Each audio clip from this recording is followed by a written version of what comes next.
गली जी कथा रह गुज़र जी कहाणी, रुॻे दर्द आहे शहर जी कहाणी। असां खां अलाए किथे मोकिलायो, सुहानी सुहाने सफ़र जी कहाणी। परावन जी ख़ातिर प्यारा रुसी विया, करे विया असां सां कहर जी कहाणी।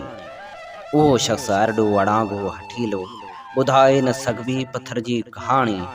अखियुनि में त हर को निहारे अखियुनि सां, पढ़े ई नथो को अंदर जी कहाणी। हवाउनि जे पोयां अञा थी उॾामे ठिकाणे बिना दर बदर जी कहाणी। सुगंधन संभारे रखी राज़ वांगियां, कहाणी गुलाबनि जे घर जी कहाणी। अड़े चंड हाणे चओ चांदनी खे, न छेड़े पिरी जे पधर जी कहाणी। गली जी कथा रह गुज़र जी कहाणी, रुॻी दर्द आहे शहर जी कहाणी।